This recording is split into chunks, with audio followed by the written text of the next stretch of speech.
All right, Mr. AJ McQueen, welcome to the Man Talk Show. How are you doing today, my friend? I'm blessed, brother. Glad to be here, man.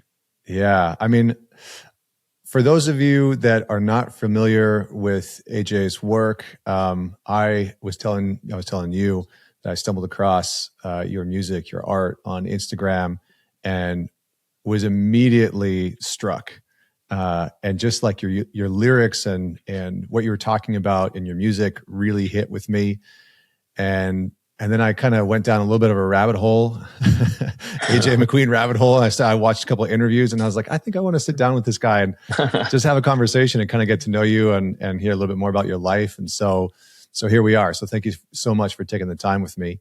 Yeah, no, I'm glad to be here, bro. Thanks for having me. Yeah. So let's start where I like to start often, which is tell us a story about a defining moment in your life that made you who you are today. Man, so many. But what I will say is, you know, I a few years ago, I was in a very serious relationship. It's very serious to me, man. And you know, they say, men fall in love 3 times in their life. That's what they say. I don't know if it's true, but they say, your first love is just the puppy love, and and then the second one, that's one where you really you open your heart, you're learning how to love and learning how to mature, and emotional intelligence and things like that. um and in that relationship, you know who my capacity at that time, I was all in, and then not all in some other ways. I don't want to get on her and lie like I didn't have things to work on. But long story short, she broke up with me. You know what I'm saying? And yeah, bro, that a relationship can make you have a revelation, bro. You know what I mean? And she broke up with me, man, and he held me accountable to all the things I need to be held accountable for as a man. And that really defined me, bro. I mean, for a lot of reasons. Not just the relationship, but just the idea that, you're not who you say you are. You know what I'm saying? And just having that real mirror moment, um, is what really defined this person I am now. Mentally, emotionally, I lost myself. But you sometimes you have to lose yourself to be found. You know what I mean? And so that's this version. This version of me as we speak now is the version that came on the other side of that. You know what I mean? So there's so much beauty in it, but it was very defining for me, for sure. Do you feel like some men need to go through heartbreak in order to discover a deeper part of who they are? Like, do you think that that's a prerequisite for some men? I know it was for me, but Yeah. I would say that it's this book that I've been reading called All About Love by Bell Hooks. And um it's either that one, it's either that or another, it's another Bell Hooks book, but I don't want to misquote her. But in the book it talks about how statistically, a lot of love, relationship books are written by men. You know what I mean? And it talks about how when men write them, it's normally written in retrospect, as in a space of learning. This is what I learned. This is what what I'm saying, like past tense, reflective moments, and journeying. Whereas, women, write from a place of longing, and this is what I want.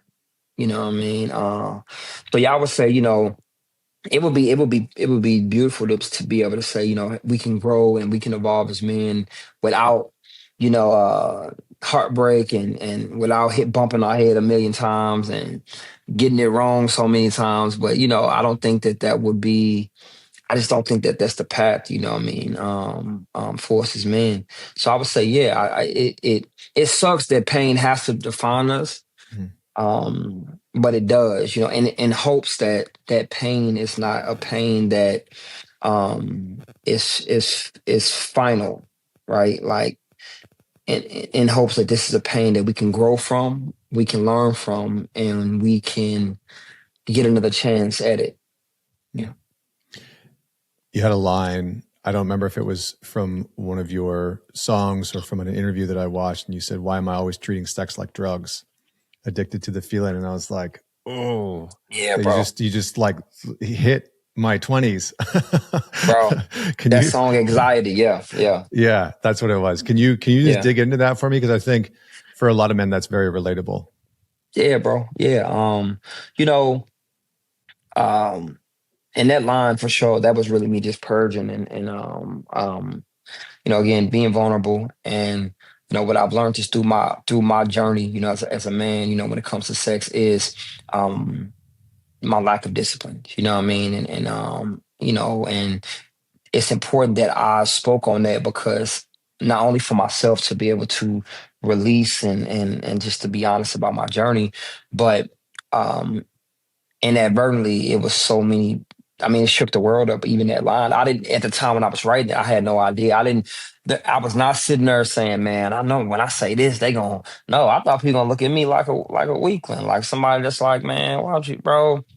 Man, where the O's at, man? We don't want to hear that." You know what I'm saying? Like, no, man, we want to see that macho. We want to see that the man that, the confident man. We don't want to hear you questioning if you having too much sex.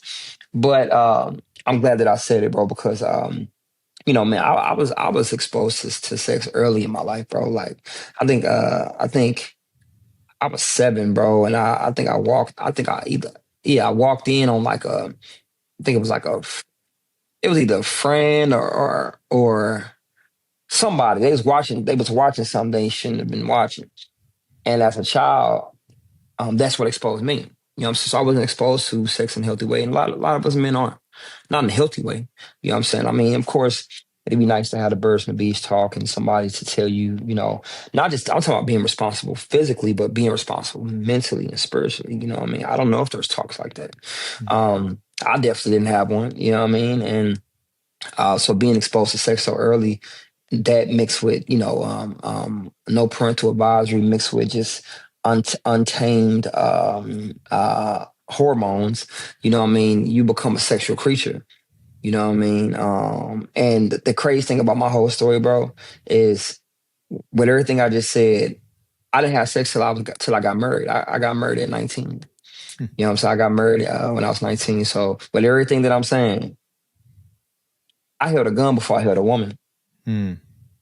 So with all that stuff I'm saying, it was all up here, you know what I mean, and being exposed. And the world talks about how women are hypersexualized, and I believe that they are, but they don't talk about how us men are. You know what I'm saying? Like, we can be put in spots and places in life where we're hypersexualized, and the idea of it seems like that's what masculinity is. You know what I'm saying?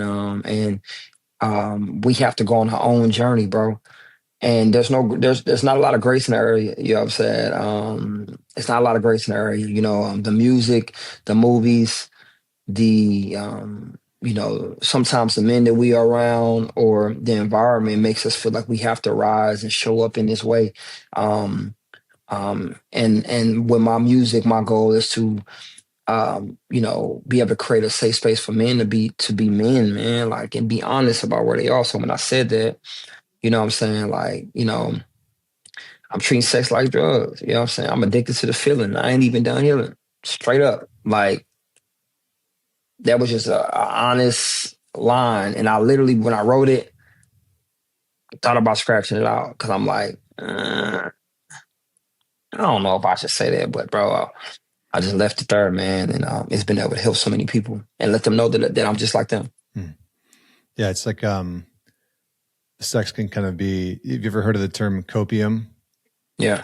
Where it becomes this thing to cope with the loneliness or the pain or the disconnection. And yeah, I mean, I think for a lot of guys, it's interesting because for some men, they'll have that experience where, sex and women become this kind of, what we want to call it, addiction, or, Right. it's like a coping mechanism. Then for other men who, that's not available for them, porn really is that that thing, Yeah. you know, Yeah. and Yeah. I mean, it's just so accessible. It's insane. Too successful. But say a little bit more about you said, I think I held a gun before I held a woman. Say a little bit more about Yeah. that. Yeah, bro. Growing up in St. Louis, I'm from one of the worst parts. Well, actually, I'm from two of the worst parts of St. Louis, Wellston and Baden. It's just, if you look it up, bro, you know, it's no place, for a young black man to grow up. You know what I'm saying? How come? Not even just because I mean, one, when people think of like the hood or the streets, of course, it's been glamorized, bro. But you're in a food desert, you know. So that's one. The whole neighborhood is impoverished. Um, you know, the idea of having a dad in the house is just foreign. You know what I'm saying? I come from where, boy, you were special if you had a dad in your house. Hmm. You boy, what? You're special. And then if you got a dad in your house and he wasn't abusive, oh boy, you won. That's the idea of growing up. You know what I mean? So I come from those parts of St. Louis. You know what I mean? Murder rate high. It's not safe to walk down the street. You know what I mean? And do all that unless you active, unless you involved in the hood policy. You know what I mean? That's your safety. That's your protection. That's your defense mechanism. And so me, I had a very interesting life because, I'm in this environment. I'm around all these people. I got four sisters. I had two stepbrothers that got murdered. So I'm the only boy. And, you know, the idea of being a tough guy, you heard me, always was the thing. I mean, but it ain't, really that's why my narration of evolution is important, especially for those that come from where I come from, because I give you a real picture, a real depiction. My next door neighbor was white. So this idea of I'm in from the hood and black. No, my next door neighbor's white. He went through the same struggles I went through. Mm. When you in poverty, ain't no race. What are you talking about, man? We broke. You know what I'm saying? Like, don't nobody care about none of that, bro. Like this classism. You know what I mean? This division, bro. Don't nobody care about that, man. Like he had the same struggles I had. His mom's white. You know what I'm saying? He died. He died some years back. He got found in a park and hit his face in the steering wheel. He got shot in the back of the head. And that was my childhood friend. Mm. So I grew up with a different view, bro, when it comes down to that. And, you know, so I was exposed to violence very early. You know what I mean?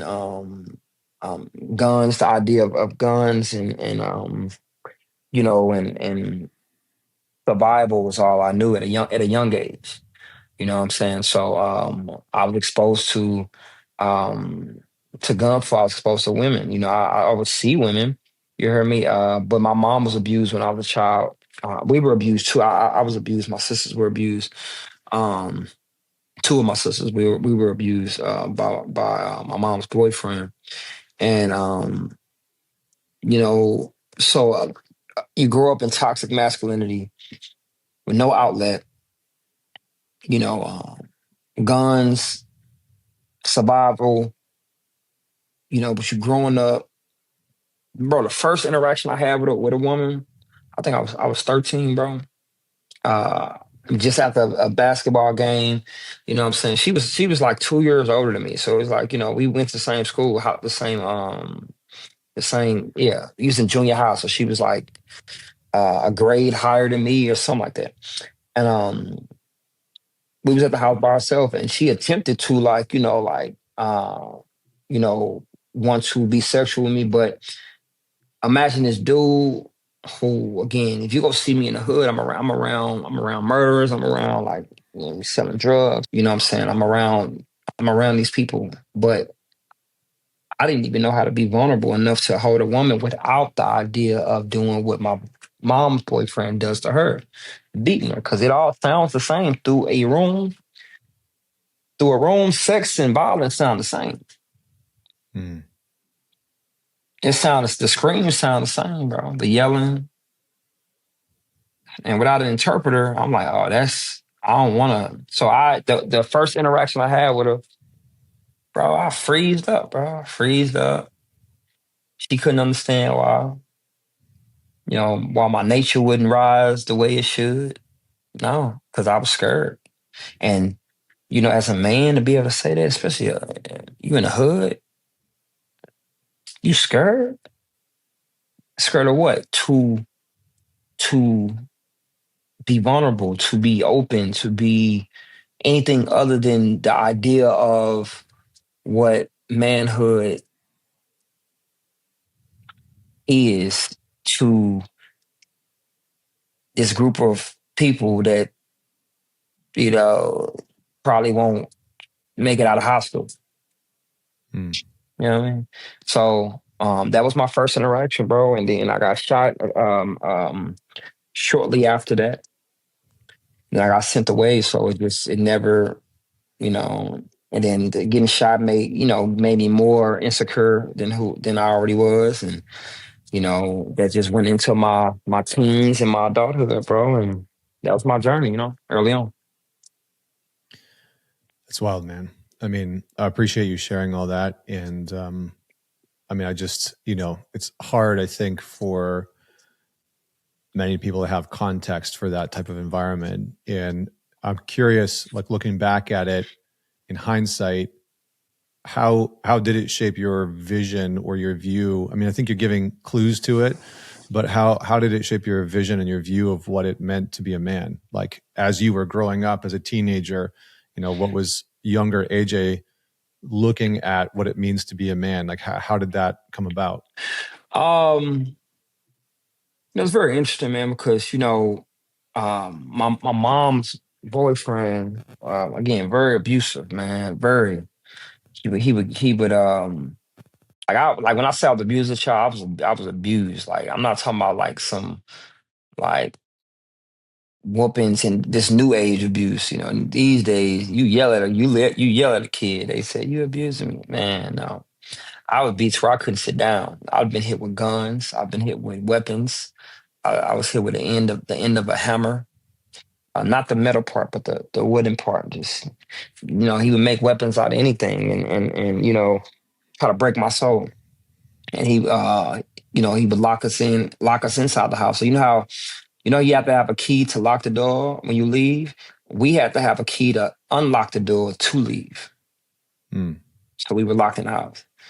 Um, and then there's my dad, and my dad was the total opposite of my mom's boyfriend. Total opposite.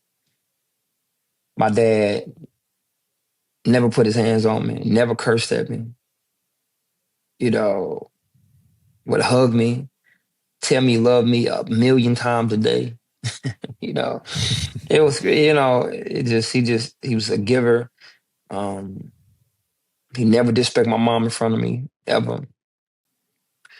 Unfortunately, when my mom, was moving around and I was with her, I wasn't able to be with my dad, because they weren't together. So it wasn't, you know, um, so the times I'm referring to of the abuse, my dad wasn't around for that, and not because he didn't want to be, but, and I think that's important to say, because I think a lot of black men in general, but specifically in my experience, black men get a bad rep when it comes down to fatherhood sometimes. Mm. This idea of, you know, dads not wanting to be there, I think it's just, I think it's unfair, man. I think that it's more difficult than that. And it took me to get older to give my dad more grace, you know what I'm saying? I was like, oh, because I've dated women with kids, I've been there, I've been this, and I'm like, oh, it ain't that easy. You know what I'm saying? To just, because what my dad was supposed to do. He tried to come over to the house one time. I remember I don't know how old I was. He tried to come over to the house one time, and I am in the house, and my mom's boyfriend is looking out the window as I'm looking out the window to see my dad walking up the sidewalk. And then the dude, my mom's boyfriend grabs his gun, and he opens the door, and they have this interaction. My dad see the gun on the side of him, and what he supposed to do? You know what I mean? this ain't a movie, man. Like this ain't a movie, right? Like, so as I got older, I gave my dad a lot more grace, you know what I mean? And um because he wanted to be there, he just couldn't. You know what I mean? And that is the story I have. I know it's more polarizing and more, it gives you more attention to say, my dad didn't love me and all that. That's not my story, bro. I thought it was though. I Mm, used to call my dad a deadbeat because that's what my mama told me it was.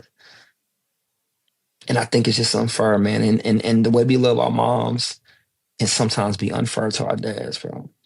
You know what I mean? And again, that's not every case. There are some fathers that don't want to be in their kids' lives. You know what I mean? But I'm not talking about them. I'm talking about the other ones. I'm talking about the ones that, it's circumstantial, man. And they also have dealing with their own mental health and their own battles and their own stuff. And it's just sometimes it's harder. So that's my whole spiel to give my dad the grace my dad unfortunately passed away in 2016. So this version of me he hasn't gotten to see.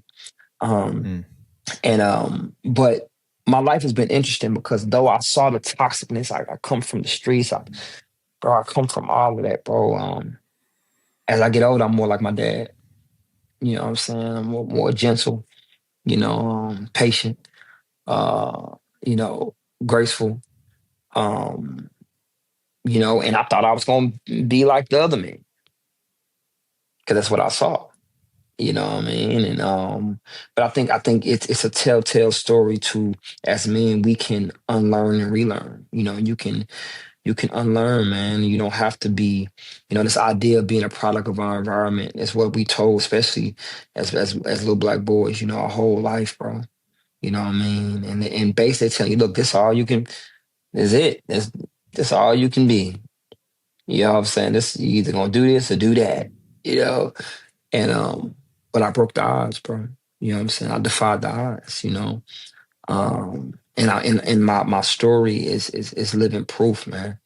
You know what I'm saying? That you can grow, you can evolve, and so many people can give up on you, but you can evolve. So as I get older, I'm more like my dad. Don't get me wrong, I went through a lot of stuff though. I went through a lot. I mean, I'm pretty sure I'm a villain in somebody's story. Probably a lot of you hear me? I'm like, bro, in somebody's story, I'm the worst person ever alive. And you know what? You know what? I don't even blame him, bro. You know what I'm saying? Because there was versions of me, man, that was impossible. And I can acknowledge that. You know what I mean? And I made my peace with it all. Apologize where I could. I think that's important as men. Um, but after all of that, I made a declaration to myself and my inner child that I'm not going to be held to older versions of me. You know what I'm saying? And that's just so important to speak life over yourself as a man because nobody's going to give you that space, bro. You know what I'm saying? Nobody's gonna give you that space. Not to to give yourself autonomy over everybody else. Nobody's gonna give you that permission. And I'm talking about you can have wife, kids, bills, all that. But I'm still telling you, give yourself autonomy. Still. You know what I'm saying? Because my dad passed away. As great as my dad passed away. And to this day, I feel like people forgot about him. mm. Because as men, our journeys are so, I mean, we're created to, I was talking to a homegirl, a friend, not a homegirl, a friend the other day, and we were talking about something. She was like, she was like, I'm a paraphrase, but she was like, I don't open doors. Like, a man's supposed to open the door for me. And I was like, any man? Yeah, any man. I walk up to the door, I'm a stand there, and I said, and then so we got deeper to the discussion. I said, man, I found that very interesting. No, and I no, my response to her was, I said, one of the sweetest things that ever happened in my life happened one day. I was with this woman, and I opened the door for her, you know what I'm saying, and I go around in my car to my door, and it was already open. So I started tripping. I was like, man, somebody broke in the car. You heard me? Somebody tried to get me. They broke in the car. She said, no, I opened it. I said, what? And then I'm like, I can't receive the love, bro. I said, why you open? Oh, hello, my, I'm a grown man. Don't do nothing. Don't do that for me. Don't. I'll start pushing back. Don't do nothing like that. She was like, you open mine. Still though, don't do that. Don't emasculate me. Don't make me feel like a weaker person. She was like, no, you open mine. But it was so hard for me to accept, bro. You know what I'm Mm. saying? Because that's not the story that we're told in most cases. You know what I mean? This idea that you can you can be loved as an equal. I mean, you know what I mean? Like, I mean, yeah, we have the women and the kids and yeah, but you are not a second class human. You know what I'm saying? Your emotions, your thoughts, your dreams, your goals matter. You know what I mean? And then so we got into more of a discussion. I said, you know what's interesting? Y'all have programmed in y'all minds that we're supposed to die for y'all. I said, and you know what's crazy? Most of us will. I'm talking about the idea. You could be at a bro. You could be shopping somewhere, and somebody jumps out and grabs a woman that you don't even know. Innately, I mean, unless you talk yourself out of it, or unless you just not that type of man, because not every man has to be a superhero. I don't want to put that on all of us. Some men don't want to fight at all. But in most men, there's something in us that will make you want to go spring into action, bro, regardless of the outcome. Regardless of you done forgot you had kids and wife at home. I mean, I'm talking about it like the burning building idea. I will run into this building and get whoever, bro. But the story, they don't tell the rest of the story. You forget about yourself. You forget about you didn't let go of all your dreams and goals to spring into action and to help somebody else. What about you? And then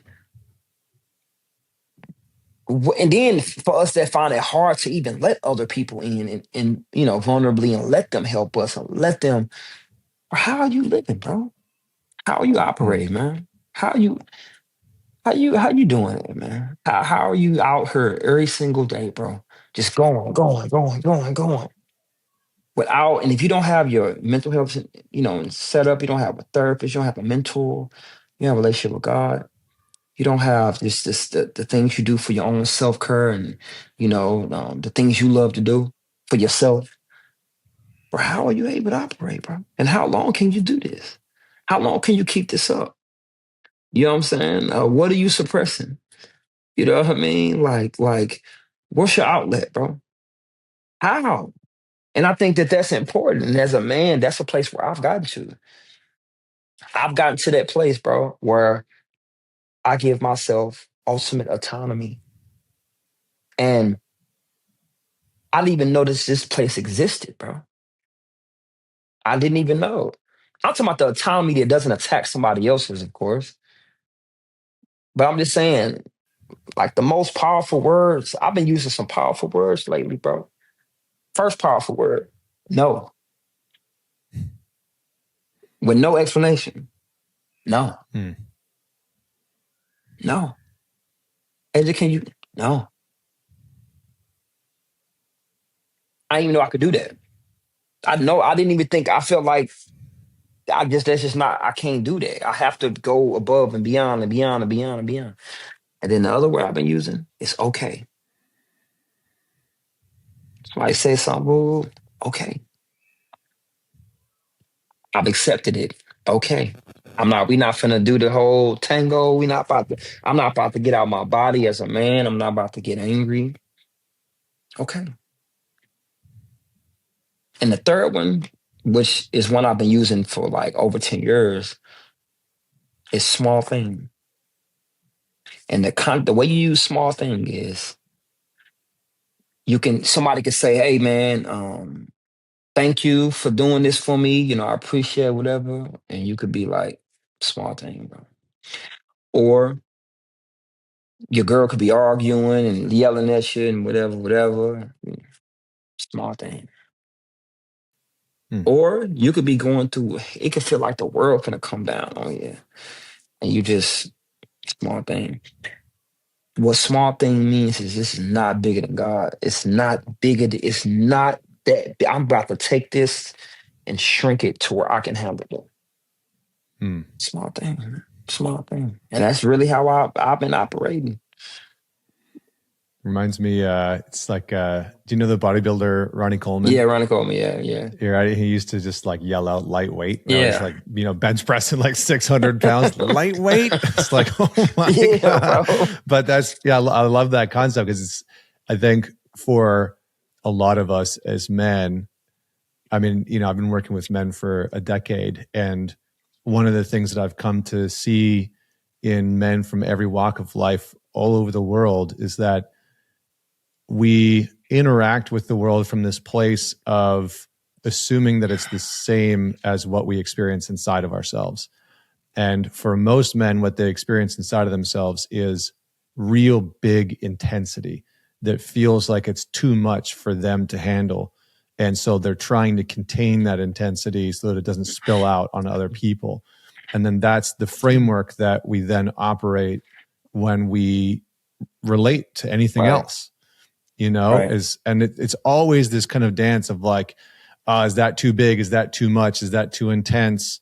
The way that we're behaving, but also, the stuff that's happening outside of ourselves, and we can make, mountains out of molehills. Yeah, yeah, no. And I don't think a lot of us have been, taught that, bro. And again, from different walks of life, bro. It has nothing to do with race and politics and classism. No, bro. Deep down inside, bro, a lot of us haven't been taught those things. And so we learn as we go and we learn as we go. And, there's some people that we damage along the way, you know what I mean? Getting to this place. And then some of us don't make it to this place. And again, my life is a testament of evolution, bro. When people see me, um, and I'm talking about people who see me and who knew me, they be astonished, bro. How. And of course I always give glory to the most high. And then after that, I give glory to myself, man. And that's important, Mm. bro. But again, who's gonna tell you that? Who's gonna tell you to big yourself up, man? You hear me? Like, who's gonna tell you to big yourself up? You putting them hours, man. Because you had other things you could have did.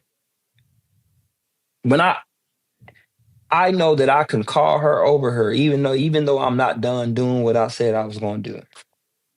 I know. I know it. I know that.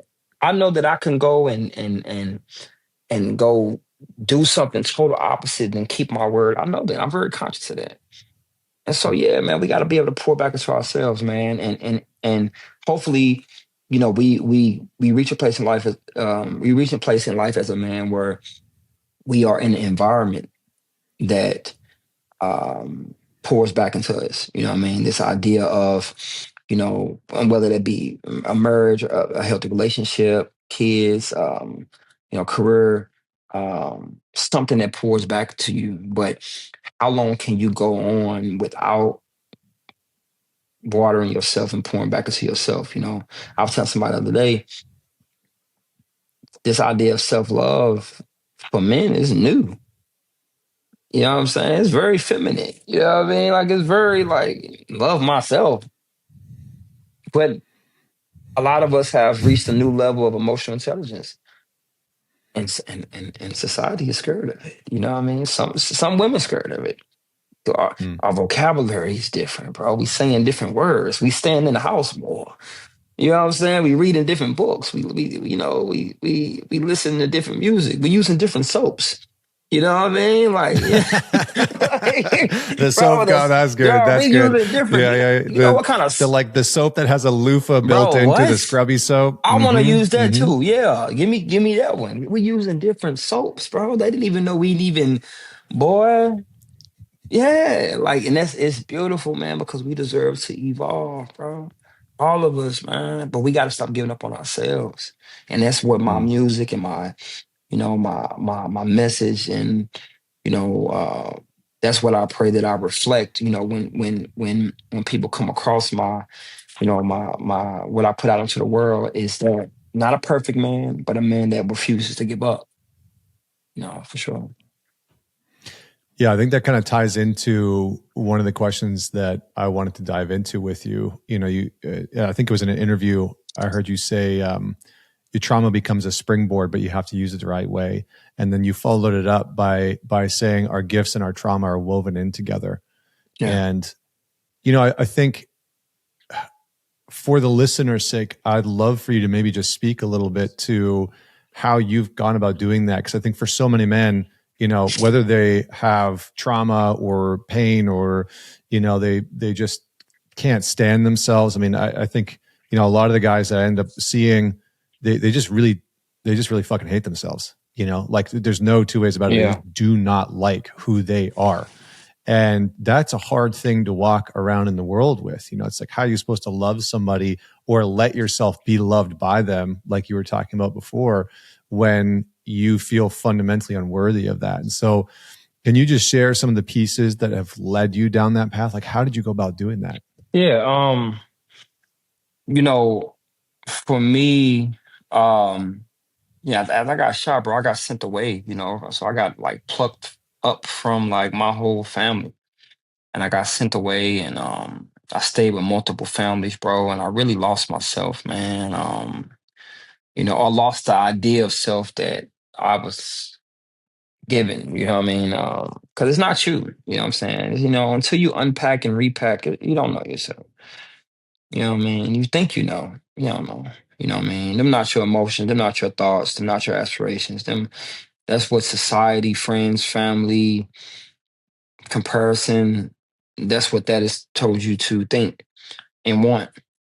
Um, so for me, um, I went through different awakenings in my life. You know what I mean? My dad passed away. It was a very, man, that was a big.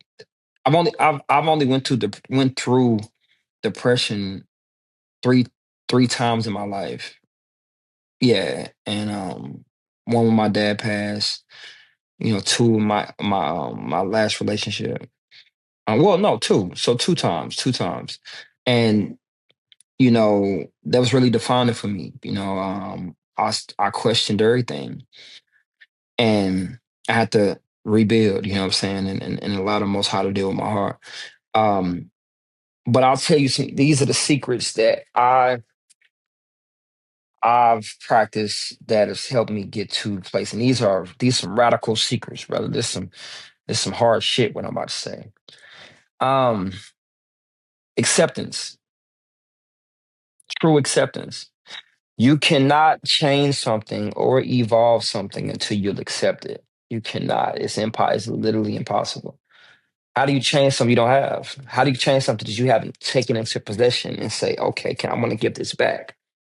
You have to take it first. You have to. You have to accept it, brother. You have to accept it. No, you're not 6'8". No, your bird does not connect naturally. Yeah, I see, bro. Hey, man, you know what? Other than you, and I'm in there somewhere. You know what I'm saying? But no, you're not super tall, bro. No, you ain't come from money, bro. No, nope. No, you're not naturally handsome. I'm talking according to society, whatever society say. Like this is real. I had a real talk with myself a long time ago. As men, two of the hardest things you have to accept is your height and your dick size. Accept it, brother. That's who you, hey, accept it. And I use that when I say that to people, when to men, they normally laugh. But I'm like, no, I'm being for real. Because once you accept these things, you learn how to either change it or love it. Hmm. You only got two options, brother. Change it or love it. I've seen men with that, according to society. ain't this, ain't that, but they the most confident. They got everything they need in the world. Most happiest men ever. It ain't. It's the acceptance part. Confidence come from accepting. Confidence come from spending enough time with yourself in the mirror. Acceptance is powerful, bro. Bro, I come from poverty, brother. I come from poverty. You heard me? Um, I don't come from the nicest things. I don't come from. I'm 5'10", but when I walk in a room, I am taller than everybody in life. Not because it's this, bro. It's this acceptance, bro. Accept it, bro. Accept it, because the more you fight against acceptance, you're never going to be able to change it or love it. Hmm. Never. It's like the way I've framed it for myself is like having to come more fully into contact with reality the way that it actually is, not the way that I want it to be, Yeah. and letting the illusion actually die. X. Letting the perspective of like, oh, this is how I want it to be this. I wish it was that way. I wish it could be this way. But then it's almost like something happens when we make a more kind of direct contact with reality X, bro. as it is. X. Like it does something to us. It really, really does something to us. Yes, And bro. I think what you're saying is so important. And it's really hard. It's the Like hardest so thing, many dudes I bro. work with, they're like, but they're, because we're so rational. It's like, but how? Like, give me the 5-step program of like how I accept it. And it's like, well, Bro. I don't know if there is like a It's not, 5-step program. yeah. Because the acceptance is an energy. But when you realize acceptance is an energy and you embody that, then you'll realize that everything else is an energy. Money's not real, bro. What? This piece of paper? It's an energy, bro. It's not real.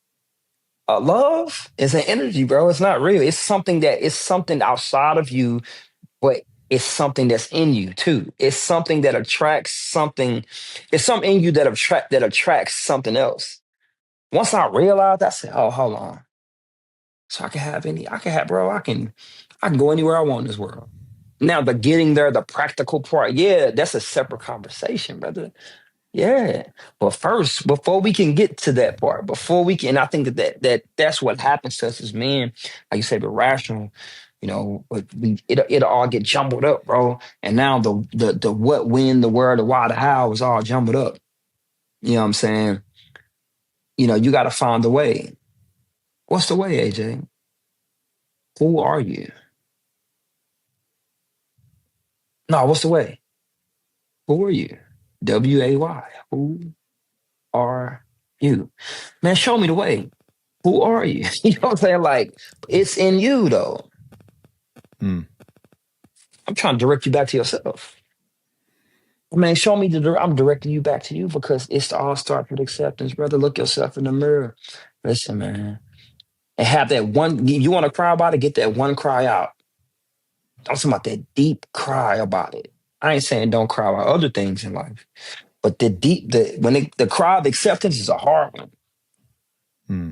You know what I'm saying? When you're not looking at family, older brother, younger sister, mom, dad, Instagram, this, that, what they driving, what they got, how strong they are, how old buddy got a natural 6-pack over there.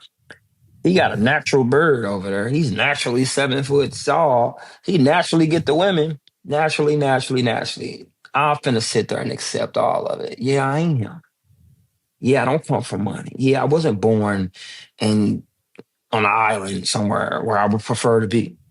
Yeah, I'm when I was a kid, I fell out of a car when I was 7 years old, bro. My face hit the ground and my teeth were damaged when I was a kid. I had to have my teeth surgically like fixed. So I went through school with a crooked smile. There's nothing I could do about that. You hear me? I had real talks with myself, and I had a real deep cry. A cry that probably lasted for a week. But after that cry, who came out of that was a dude that accepted everything and that said, "I'm gonna do one or two things. I'm gonna change it, or I'm gonna love it." And all this that people see, it comes from that place. It comes from acceptance, bro. It comes from telling you, as men, you gotta accept it, bro. Because you can't do nothing about it. And if you can do something about it, then do something about it. But we not finna stand in the middle of the road and now you don't love yourself. Now you're questioning, I mean, now your mental health hanging in the balance, bro. Now you don't know if you could be loved. Now you don't know if you could be respected. And now you stepping outside of your ordained path and your ordained journey as a man because, you know, you haven't accepted you. That is the most powerful thing I've ever done, bro. And now the peace that comes from acceptance, the confidence, what's for me is for me. You know what I'm saying? I don't chase, I attract. Um, I'm transparent. I use my testimony, my authenticity. And now I can't remember I can't tell you last time I was lacking something. Can't tell you, bro. I don't even know. Love, no, I can get, relationship, money, friends, family, and not because I'm perfect or anything, but because I've accepted what's for me. This is for me. That is not. You know what I'm saying? And I think that lust of life, not just the lust like physical lust, but like the lust of life is what will put us, what will entrap us as men. Entrap us as men. It will trap you. It will grab you by the leg and keep you there because you're jumping over hurdles to rush and to chase something that's not for you. And when you spent 3-4 years chasing that only to realize it ain't for you. We've done it. We've not valued ourselves enough and spent years with a woman that doesn't love us. We work jobs that don't pour into our family. I mean, pour into our vision, our goals, and we've hung around, men and that don't reflect who we are. We've done the same things that women have done, bro. Only thing we didn't do is get a BBL. You know, we can't BBL our life, bro. You can't BBL it. If they do got that out here, I don't know, but you can't BBL that, bro. So that's the only thing we haven't done. Because I feel like if we could, we'd be out here doing it too. Because we battle with the same stuff, bro. It looks different. It's masked. It's hidden more. It's not as emotional. You know what I mean? We may not cry out in the open. You know what I'm saying? We cry on the inside. Um, but acceptance, bro. Acceptance is the most powerful thing that I ever did, bro. While everybody was teaching, yeah, you go out here and do this, and you become this, you become a millionaire overnight, you become this, go to the gym and become this, become. Yeah, after you excel. Mm-hmm. After you excel, bro. Because if you get all that without accepting, it ain't gonna matter. You could have everything you want in front of you. Money right here, the fine girl right there. You know what I mean? The career right here, the followers, and still be unhappy, not at peace, not loving yourself, bro. All because acceptance. It's almost like survival for a lot of men replaces self-understanding, and that a lot of us grow up in this mode of you just need to survive, which, Yeah. I think in many ways it's like different iterations in different environments. And I remember being like 18, 19, and I bought a 1,000cc motorcycle, sport bike. And I saved the money, I don't think I've ever said this before. I was working construction and I knew nothing about money. I basically had like a checking account and a, terrible credit card. And so my version of saving was just putting cash into a Ziploc bag underneath my mattress. Yeah. And so I saved up enough working construction, just like taking cash out, putting it in a Ziploc bag, putting it underneath my mattress. And I bought this motorcycle. And, in many ways, it was like me like testing death. I had no right riding that thing, but I was always just trying to like push an edge because I was just in survival mode all the time. I was just in survival mode. And there really wasn't a lot of self-understanding. And I think for a lot of men, that's the case. It's like, I'm just trying to get by. I'm just trying to make the living. I'm just trying to pay the bills. And I'm just trying to make this relationship work. And we're just like stuck, so many men are just stuck in survival mode. And I think what you're saying is really important, because you're kind of illuminating a possible pathway of like, hey, when you start to turn the light towards yourself and you start this journey of self-discovery and self-understanding, it pulls you out. It's almost like the branch that pulls you out of the quicksand that's, Yeah, dragging you yeah, underneath. yeah. Am I getting No, that that's right? that's 100% right, bro. And unfortunately it takes us so long to do it. You know what I mean? Like some of us it takes. That's why there's this. How people say women mature faster than men. And you know, I, yeah, but they don't say the why part. You know what I'm saying? Like, this idea of maturity is what? I know for me, I've had to be a man since I was a kid. I definitely had to be a man since I was a kid. You know what I'm saying? And I mean man as in, whether that's I had to be a protector, I had to be a provider in a sense. I've had to be a leader. I want to be a kid, bro. I can't. That got stripped very early. It's like, nah, I need you to stand up for yourself. I could barely stand up. I'm 6. You know what I'm saying? Like, I don't like. We mean stand up for myself. You know what I mean? Like, can I evolve naturally and get to these places? No, not according to society. You know what I mean? You gotta do, and I always say at my shows, you know, um, this world wants you to do, do. We ask each other, what are you doing? What are you doing? You know, but we are human beings, not human doings. You know what I'm saying? And I think we forget to be. And especially as men, we get less time to be, man. You know what I mean? Like, you know, I just started. I think like a year or so ago, I was with this chick, and she said, "What do you like to do for fun?" I said, "What fun? What's that?"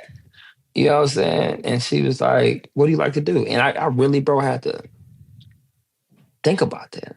You know what I'm saying? I know what I do, like to make money, my career, my goals.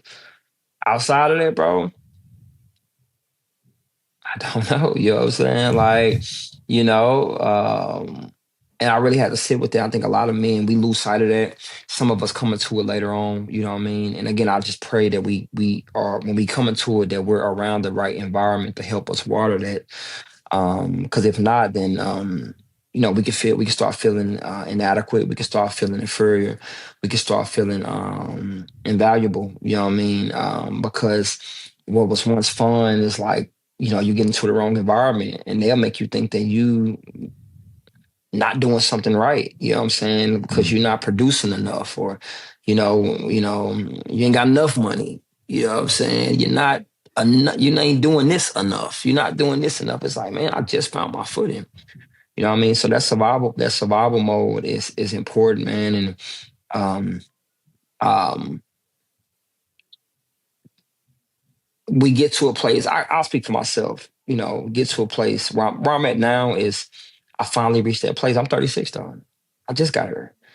This place of like, oh, you know what I'm saying? Like, what was I doing in my 20s? Surviving the whole time, fighting for Mm-hmm. my life, mentally, emotionally.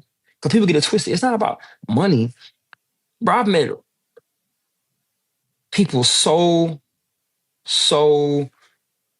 rich that all they have, what the quote say? You're so you're so poor, all you have is money or something. It was the idea of like, that's all you have. Like, I've met people that got money that's still sad. You know what I'm saying? And men that drive a nice car but don't know where to go in it. You know what I'm saying? Or don't know who to put in it. or don't know how to drive that it. don't know how to nothing, man. You know what I'm saying? Like, yeah, bro. So it's a journey of finding a deeper meaning of life, a deeper sense of self. Um, and speaking life into yourself. I've been called an asshole more this time, this on this side of my life than I was before when I was an Mm, asshole. I'm an asshole now because I prioritize myself. I have boundaries. I say no. You hear me? I choose. I'm not I'm not pulled to and fro by sex. Like I've learned how to retain and master it. I'm not perfect at it. I'm not even gonna get on her a lot, but it's a muscle that I've been building over time, and that muscle is getting stronger. You heard me, and I just want to let men know that that is a muscle you can grow. Boundaries, self love. You know what I mean? Autonomy, internal peace. You know what I'm saying? Your relationship with God is a relationship with yourself. You know what I'm saying? And it's okay to do that before you give it away to somebody else. It is okay. But I started mm, doing, I wake up super early, bro. I wake up at like I'm like 4:40. You know what I'm saying? Like I like to wake up when nobody's up, so to speak.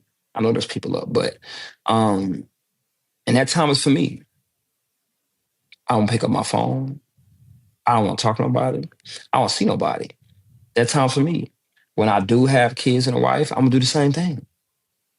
Same thing. Will it be more challenging? Sure. But I'm gonna go into it the same way. Hey, I need this hour to myself. I need this time for me. I don't think about nobody. After that, then hey, I'm hurt. What's up? But some men find it selfish to even prioritize time for themselves. Oh, I'm a mm, dad. You're a human. I'm a husband. You're a human. I gotta go to work. You gotta work on yourself. You know, like what do you okay? Because how can you still be here later? Like how? You know what I mean? And that's just what I've been practicing, bro. And it's been life changing for me. You know what I mean? Because nobody's gonna give you permission to do that. Again, I hope that we get the right people around that pour into that part of us. Can't bank on it. You know mm. what I'm saying? But it's beautiful. If you get it, you are blessed. Ah, you blessed. To hear a woman say, take time for yourself. What? That's a blessing. You know what I'm saying? Uh, what do you want to do today? That's a blessing, bro. What? That's not common. Like, you know what I'm saying? Like you are blessed, bro. You blessed. You hear me? Like you gotta count your blessings. If you get a woman in your life that asks you what do you care about? Like what do you think? You know what I mean? And again, I'm not saying they're not out here like that, but society doesn't look at us that way as men in general. We are doers, we are action oriented, we show up and we do. Feel okay, you know what I'm saying, if you want to, but I need you to do this. So yeah. Yeah, it's one of the practices that I've given men in the past is like having creating a practice of enoughness, of noticing what's already enough in your life right now, and then Practice of enoughness, that's powerful. yeah, just like, can that be enough? What you just did, can it just be enough? Where you're at right now in life, financially, physically, can it just already be enough? Because I think we're so like, Mm. we're in this constant attempt of trying to get somewhere that we never are.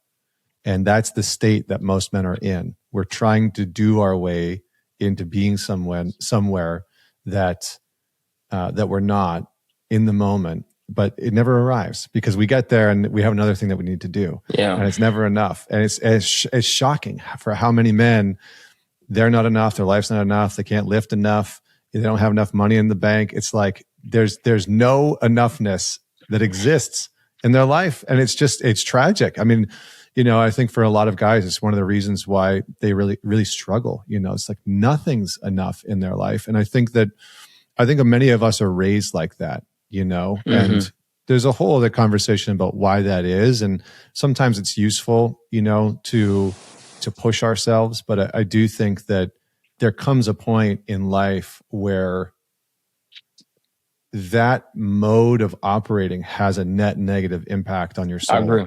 and on your mind and on your heart and on your body, where you're just like you're wringing yourself out of life force and energy.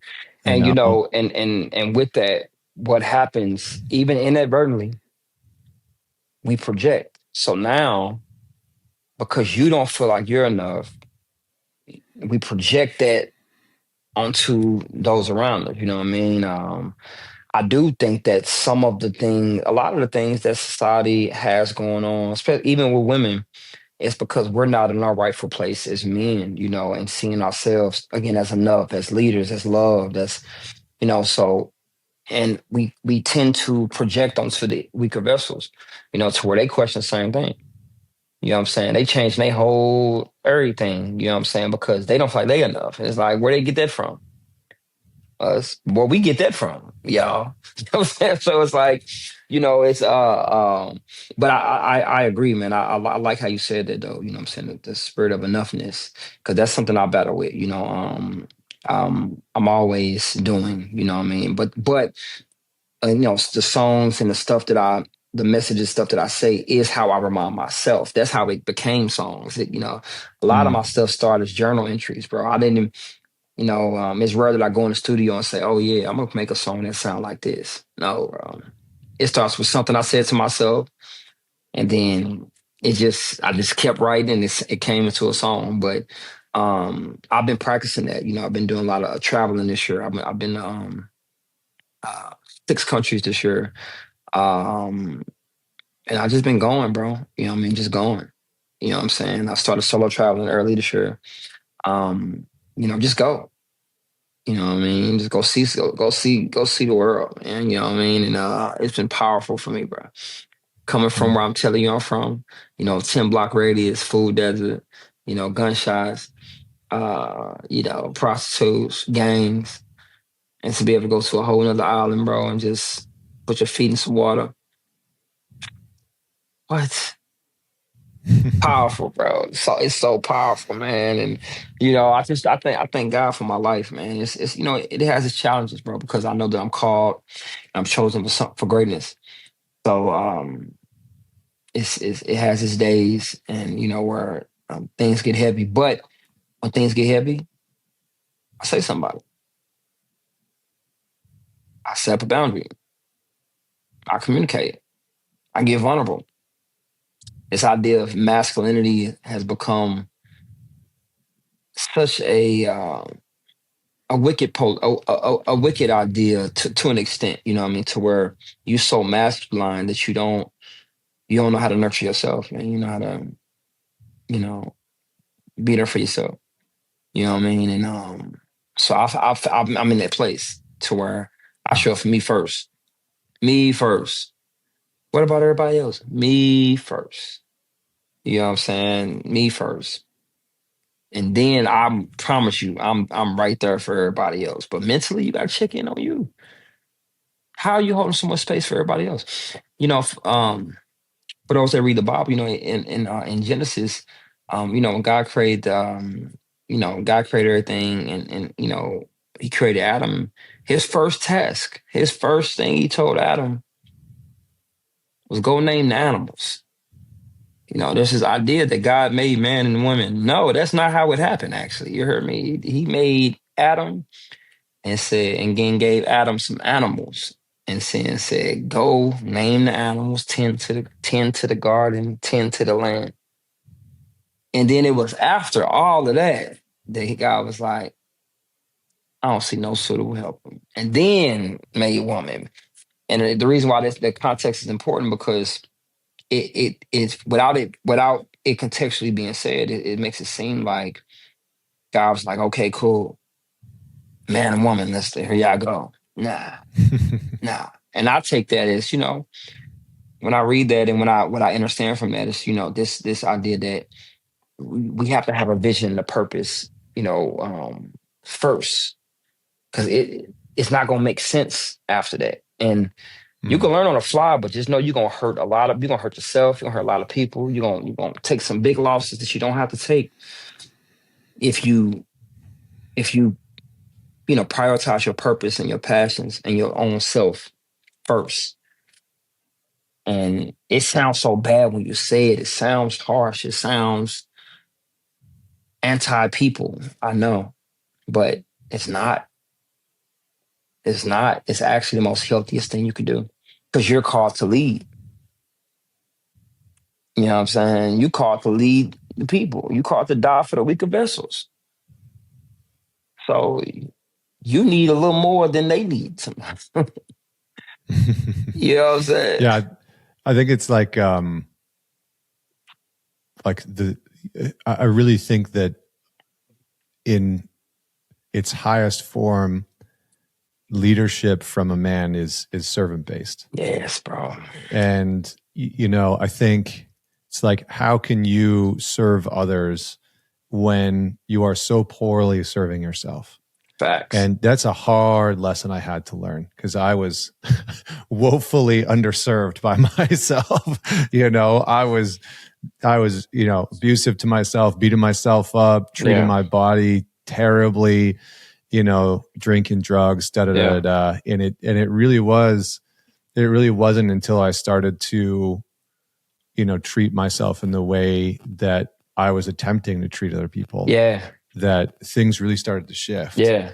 And it does sound like the last piece I want to just get into, AJ, is it does sound like faith and spirituality really play a big role in your life. It shows up, I know, sometimes in your music, but maybe just a couple words on how you found your way there and maybe the influence, the impact that that's had on you. Yeah, bro. Man, faith is, faith is my foundation, bro. Like it's my foundation. Is, I met God on my back. When I got shot, bro, I thought I didn't know what was gonna happen, but I didn't think I was gonna make it that night. You know what I'm saying? There was a lot going on. And that's when I knew that, that something or somebody was protecting me, because how? Right. And when I look at my life, I look at moments, I'm like, man, God had to be protecting me, you know what I mean? Because it was too much that happened, too much that was going on, and um, you know, I have my foundation is Christian, so I have a Christian foundation. I wouldn't consider myself a Christian these days, though. And a lot of people get that confused. It'd be funny seeing people implode when I say that, because but I believe in the gospel, though. You know what I'm saying? I believe in I believe in the gospel. I believe in Jesus. All that. You know what I'm saying? Like, for sure. But my faith is more holistic than it is linear. This idea of religion and boxing us up into this box, and that's not what I do. You know what I'm saying? I believe that God is in all things. I believe that God is in the grass the same way he's in the church. I just believe the same thing. I believe that, taking care of the homeless, the fatherless, the mentally, ill, the broken, being a giver. You heard me. Being philanthropic, being a humanitarian, all that's God's me. You know what I mean? And I'm anchored by that. I'm anchored by those truths. The Bible said, "The greatest among you shall be your servant." So service is literally why I believe I'm great, because I serve. You know what I mean? I've learned so much from different walks of faith, though, different walks of faith. Whether it be Islam, whether it be, supreme mathematics, whether it be all these different things, but all it did was brought me closer to the gospel, you know what I'm saying, if I'm being honest, you know what I mean? But I don't deem it some negative thing, me personally, because it all brought me back to it made my faith much stronger, Now, so I don't subscribe to a specific religion. However, my way of life, I'm a Rastafarian. So, my way of life and the way I see life and the way I see the world and how I approach things is in a way, that, it's more holistic, it's more true in nature to me. And but I'm never ashamed of my faith, bro. Ever. Ever. You know what I'm saying? Like, you know, out here in the world though, you know, it doesn't check a lot of people's boxes. You know what I'm Hmm. saying? They just be like, man, so, you know, what do you believe? I believe in God. What God? You know what I'm saying? Like, bro, leave me alone, man. Like, you know, like, hey, leave me alone, man. I don't get off into all of that, man. I've been an apologist before. I've been a theologian. I've read the Bible to and fro. You know what I'm saying, with a Greek concordance and a Hebrew dictionary. I've done all of it. You know what I'm saying, and a lot of it left me empty. You know, because I was trying to earn something that was for me already. You know what I mean? I just had to walk into it. You know what I'm saying? And you know that I don't do the spiritual Olympics, man. And you know, I'm try to keep up with who's the most bro. You know what I'm saying? Like I need grace and mercy every single day, brother. Every single day, man. I need grace and mercy, bro. Man, I need grace and mercy every day. So I'm anchored by truth, bro, and authenticity. You know what I mean? And God uses me more these days than ever because I'm really being my real self. I'm being my raw self, dog. And God's like, yeah, that's the person I want to speak with me. And I just, you know, I go out here, man. I use my art and my creativity, and you know, whatever's on my spirit to say, that's what I say. And that's how I serve the Most High. And you know, I'm really big on philanthropy, though, bro. Like I believe in giving, man. We gotta give, bro. We have to give, man. How you treat those without nothing, though, how you treat those who can't do anything for you, that's God. You know what I'm saying? Like how we treat people, bro. It's important. None of this mean it don't matter how much you know. It don't matter how many books you can quote, how many scriptures, how much you pray and go to church, bro. You treat people bad, don't matter, man. You know what I mean? So that's how my faith set up, bro. And I believe it. I believe in that 100%. And that's what guides me to being who I am and to having a vision that I have, you know, for other people. So Hmm. Good stuff, man. Good stuff. It reminds me of the Alan Watts quote that I really loved. In I think it was in his book, The Wisdom of Insecurities. And he said, belief clings, faith allows, or faith lets go. And yeah, I feel like it's a good summary of our conversation and a big part of your life and your message. And so I really appreciate your time, man. I appreciate you coming on bro. and just sharing your life with me and your wisdom and your experience. And yeah, man, I really appreciate it. And I really hope that everybody, you know, we'll have some links to your work, to your music in the show notes. And so people can just go take a listen.